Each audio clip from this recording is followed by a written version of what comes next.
To create the fracturing, I'm going to use a node called find shortest path.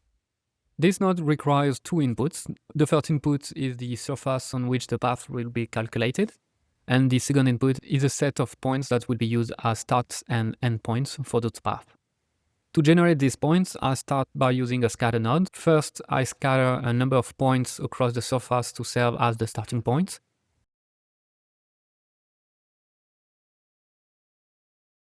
And then I do the same for the endpoints, usually with a slightly lower count. I also adjust the seed values to make sure I get a good variation.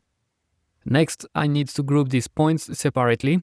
Using group nodes, I assign the first set of points to a group called start and the second set to a group called end. It's important to make sure the groups are set to point type. And once that's done, I merge everything together and plug it into the find shortest path node. At first, nothing appears, and it's because I still need to tell the node which groups to use as start and end points.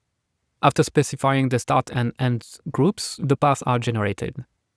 I set the output mode to from each start to each end, which gives me a much denser network of paths.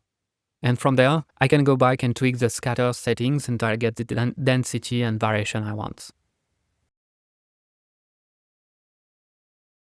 At this stage, the paths are simply following the shortest distance along the surface. However, I want the path to be influenced by the curvature of the mesh, so they naturally flow into valleys and avoid peaks. To do that, I first compute curvature using a measure node set to measure the curvature on points.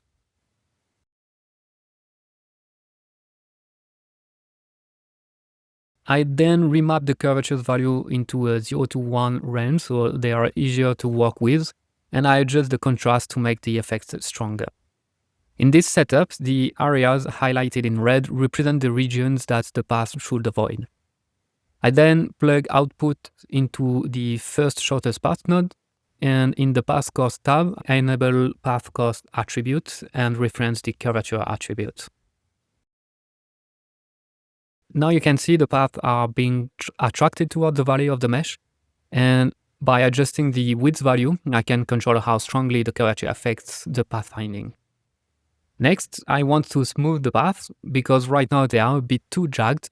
So I start by using a few nodes first to merge points that are very closely together, and then I apply a smooth node to relax the path. I keep a bit of irregularity so the result still feels natural, but I remove most of the harsh jaggedness. Something like this works well.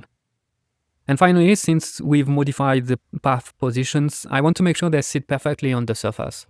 To do that, I reproject the paths onto the mesh.